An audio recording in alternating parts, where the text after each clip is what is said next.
तो नमस्कार, स्वागत है आपका अपने YouTube चैनल आन पढ़ाई पे। दोस्तों आज हम स्टैटिक जीके के महत्वपूर्ण प्रश्नों के बारे में एक और वीडियो आपके सामने लाया गया है। बहुत ही महत्वपूर्ण प्रश्न है दोस्तों, इसमें वीडियो के अंत तक बने रहिए, बहुत ही ज़बरदस्त सीरीज होने वाली है ये। चलिए पहले प्रश्न की तरफ चलते हैं दोस्तों। पहला हमारा प्रश्न है कि राष्ट्रीय शिक्षा नीति 2022 किस समिति की सिफारिश पर आई थी? बताइए दोस्तों, बहुत ही ज़बरदस्त प्रश्न है। राष्ट्रीय शिक्षा नीति 2020 किस समिति की सिफारिश पर आई थी? स्वर्ण सिंह समिति, कस्तूरी रंगन समिति, बलवंत मेहता समिति या तेंदुलकर समिति? दोस्तों तेंदुलकर समिति की बात की जाए तो यह गरीबी से संबंधित एक समिति थी। स्वर्ण सिंह समिति की बात की जाए दोस्तों, मौलिक कर्तव्य से जोड़ा गया था। तो कस्तूरी रंजन की बात की जाए दोस्तों, ये राष्ट्रीय शिक्षा नीति से संबंधित है। और राष्ट्रीय शिक्षा नीति 2020 जो आई थी, किसके सिफारिश पर आई थी दोस्तों? तो कस्तूरी रंगन समिति की सिफारिश पर आई थी। चलिए अगले प्रश्न की तरफ चलते हैं दोस्तों। अगला प्रश्न हमारा है दोस्तों कि बेलगाम का अधिवेशन की अध्यक्षता किसने की थी दोस्तों? सही उत्तर बताइए। चार विकल्प आपके सामने हैं, महात्मा गांधी, जवाहरलाल नेहरू, पुरुषोत्तम दास टंडन या सुभाष चंद्र बोस। बेलगाम अधिवेशन की बात की जाए दोस्तों तो यह जो था 40वां अधिवेशन था। कौन सा दोस्तों था? 40वां। बेलगाम का जो अधिवेशन था कौन सा था? 40वां अधिवेशन था दोस्तों। और इसकी अध्यक्षता किसने की बताइए? महात्मा गांधी, जवाहरलाल नेहरू, पुरुषोत्तम दास टंडन या सुभाष चंद्र बोस। जवाहरलाल नेहरू की बात करें दोस्तों तो इन्होंने लाहौर अधिवेशन की अध्यक्षता की थी 1929 में जो हुआ था। लाहौर अधिवेशन कब हुआ था? 1929 में हुआ था दोस्तों। और वो कौन सा अधिवेशन था ये भी पूछ ले तो वो था 45वां दोस्तों, ठीक है ना। और लाहौर अधिवेशन कब हुआ था? 1929 में। बहुत बार पूछा गया है। अध्यक्षता किसने की थी? जवाहरलाल नेहरू ने। पुरुषोत्तम दास टंडन की बात की जाए दोस्तों तो इन्होंने 1950 में नासिक का अधिवेशन किया था जो 57वां था। कौन सा अधिवेशन था दोस्तों? वह 57वां अधिवेशन था, ठीक है ना। और दोस्तों यदि बात की जाए महात्मा गांधी की, महात्मा गांधी ने बेलगाम अधिवेशन की अध्यक्षता की थी, ठीक है ना। 40वां अधिवेशन था दोस्तों। ऑप्शन नंबर ए क्या हो जाएगा? एकदम सही उत्तर हो जाएगा। सुभाष चंद्र बोस की बात की जाए दोस्तों तो इन्होंने हरिपुरा अधिवेशन की अध्यक्षता की थी। कौन से अधिवेशन की? हरिपुरा अधिवेशन 1938 में हुआ था जो दोस्तों, और वो था 52वां अधिवेशन। कौन सा अधिवेशन था दोस्तों? 52वां अधिवेशन था। बेलगाम अधिवेशन की अध्यक्षता का सही विकल्प क्या हो जाएगा? Mahatma Gandhi. Option number A एकदम सही उत्तर हो जाएगा। अगले प्रश्न पे चलते हैं दोस्तों। अगला प्रश्न हमारा, हुसैन सागर झील कहाँ स्थित है? बताइए दोस्तों, हुसैन सागर झील कहाँ स्थित है? राजस्थान, केरल, चंडीगढ़ या तेलंगाना? राजस्थान की बात करें दोस्तों तो आप सभी को पता है सांबर झील। कौन सी झील दोस्तों? सांबर झील। जैसमंद झील, सांबर झील, जैसमंद झील कहाँ स्थित है दोस्तों? तो राजस्थान में। केरल की बात करें दोस्तों, केरल में एक बहुत ही फेमस झील है अष्टमुडी झील। कौन सी झील है दोस्तों? अष्टमुडी झील। और भी एक झील है दोस्तों, उसका बहुत ही फेमस है वेम्बनाड झील। क्या है दोस्तों? वेम्बनाड। ये कहाँ पर है? केरल में है। और दोस्तों यदि हम चंडीगढ़ की बात करें तो चंडीगढ़ में देखो सुखना झील है। कौन सी झील है दोस्तों चंडीगढ़ में? सुखना झील। बहुत बार पूछा गया है दोस्तों कि सुखना झील कहाँ स्थित है, तो सही उत्तर क्या हो जाएगा? चंडीगढ़ इसका हो जाएगा दोस्तों, सुखना झील का। और हुसैन सागर झील की बात करें दोस्तों तो हुसैन सागर झील जो है वो हैदराबाद शहर में स्थित है, तेलंगाना के हैदराबाद शहर में। ऑप्शन नंबर डी क्या हो जाएगा? एकदम सही उत्तर हो जाएगा। अगले प्रश्न की तरफ चलते हैं। अगला प्रश्न हमारा है दोस्तों कि यूएनडीपी का मुख्यालय कहाँ स्थित है? बताइए। न्यूयॉर्क, जिनेवा, मनीला या दुबई? दुबई में आपको पता है दोस्तों आईसीसी का मुख्यालय स्थित है। आईसीसी की स्थापना कब होती है? 1909 ईस्वी में होती है। आईसीसी के हेड कौन है दोस्तों? तो आपको पता है ग्रेग बर्कले। आईसीसी के हेड कौन है इस समय? ग्रेग बर्कले हैं। हाँ दोस्तों चलिए यहाँ पर देखते हैं। यदि मनीला की बात करें तो मनीला में किसका मुख्यालय? एडीबी का, एशियाई डेवलपमेंट बैंक। एडीबी का मुख्यालय कहाँ पर है दोस्तों? मनीला में। और यूएनडीपी की बात करें दोस्तों, यूएनडीपी का मुख्यालय है न्यूयॉर्क सिटी। यानी ऑप्शन नंबर ए क्या हो जाएगा? एकदम सही उत्तर हो जाएगा। अगले प्रश्न की तरफ चलते हैं दोस्तों। अगला हमारा प्रश्न है कि इंडियन स्ट्रगल, एक पुस्तक है दोस्तों, इंडियन स्ट्रगल किसकी पुस्तक है? बताइए। चित्तरंजन दास की है, लाला हरदयाल की है, सुभाष चंद्र बोस की है या भारतेंदु हरिश्चंद्र की है? बताइए। भारतेंदु हरिश्चंद्र की बहुत ही फेमस पुस्तक है दोस्तों, भारत दुर्दशा।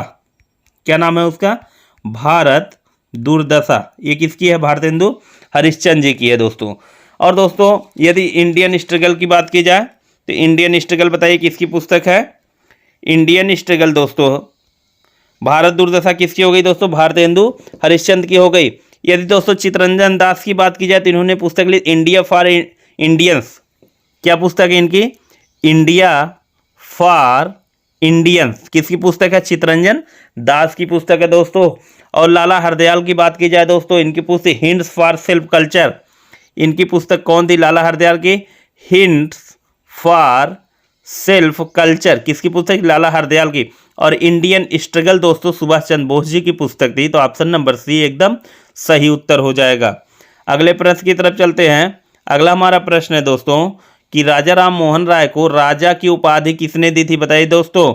और आपको पता है दोस्तों उपाधियों का अंत पूछ ले कभी कभी आपसे कि उपाधियों का अंत अनुच्छेद कितने के तहत खत्म किया गया? अनुच्छेद 18 के तहत उपाधियों को अंत क्या कर दिया गया? समाप्त कर दिया गया दोस्तों।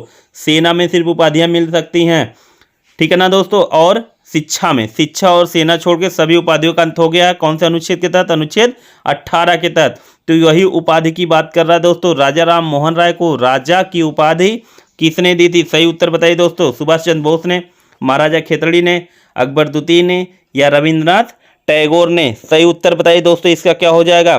दोस्तों यदि हम बात करें सुभाष चंद्र बोस ने राष्ट्रपिता को महात्मा की उपाधि दी थी। किसको दी थी? राष्ट्रपिता। महात्मा गांधी को किसने राष्ट्रपिता की उपाधि किसने दी थी? तो सुभाष चंद्र बोस ने। महात्मा गांधी को राष्ट्रपिता की उपाधि किसने दी थी? सुभाष चंद्र बोस ने। और महाराजा खेतड़ी ने दोस्तों स्वामी विवेकानंद को स्वामी की उपाधि दी थी। महाराजा खेतड़ी की बात करें तो इन्होंने क्या किया था? इन्होंने स्वामी की उपाधि दी थी किसको? विवेकानंद जी को। और यदि दोस्तों अकबर द्वितीय की बात करें तो अकबर द्वितीय ने क्या किया था? राजा राम मोहन राय को राजा की उपाधि दी थी। ऑप्शन नंबर सी क्या हो जाएगा? एकदम सही उत्तर हो जाएगा। और दोस्तों यदि बात की जाए रविंद्रनाथ टैगोर की तो रविंद्रनाथ टैगोर ने देश नायक की उपाधि दी थी सुभाष चंद्र बोस को। कौन सी उपाधि दी थी दोस्तों? देश नायक की उपाधि। किसको दी थी दोस्तों? तो सुभाष चंद्र बोस जी को दी थी। तो राजा राम मोहन राय को राजा की उपाधि का सही उत्तर हो जाएगा अकबर द्वितीय ने दिया था। अगले प्रश्न पे चलते हैं दोस्तों। अगला प्रश्न निम्नलिखित उपकरण में कौन वायुदाब मापने के काम आता है? सही विकल्प बताइए दोस्तों। उपकरण है, चार उपकरण आपके सामने हैं, बताइए कि कौन सा ऐसा जो वायुदाब मापने के काम आता है? अमीटर, बैरोमीटर, अल्टीमीटर या बैरोग्राफ? बताइए दोस्तों। अमीटर की बात करें दोस्तों तो यह विद्युत धारा मापने के काम आता है। अमीटर में किसका प्रयोग किया जाता है? विद्युत धारा मापा जाता है अमीटर से दोस्तों। बैरोमीटर से दोस्तों क्या कीजिए? वायुदाब मापा जाता है। तो ऑप्शन नंबर बी एकदम क्या हो जाएगा? आपका सही उत्तर हो जाएगा दोस्तों। अल्टीमीटर की बात करें दोस्तों, उड़ते विमान की ऊंचाई। अल्टीमीटर किसका प्रयोग किया जाता है? तो जो विमान उड़ते हुए विमान कितनी ऊंचाई पर स्थित है उस ऊंचाई को मापने के लिए किसका प्रयोग किया जाता है? अल्टीमीटर का। और दोस्तों यदि बैरोग्राफ की बात करें हम तो बैरोग्राफ में वायुमंडल के दाब में होने वाले परिवर्तन को मापा जाता है। बैरोग्राफ से क्या मापा जाता है दोस्तों? वायुमंडल में होने वाले दाब के परिवर्तन को बैरोग्राफ के द्वारा मापा जाता है। इसका सही उत्तर हो जाएगा दोस्तों बैरोमीटर। वायुदाब मापने के काम आता है। ऑप्शन नंबर बी एकदम सही उत्तर हो जाएगा। अगले प्रश्न की तरफ चलते हैं दोस्तों। अगला हमारा प्रश्न है, बताइए राष्ट्रीय सांख्यिकी दिवस कब मनाया जाता है? चार विकल्प, 5 जून, 14 जून, 23 जून या 29 जून।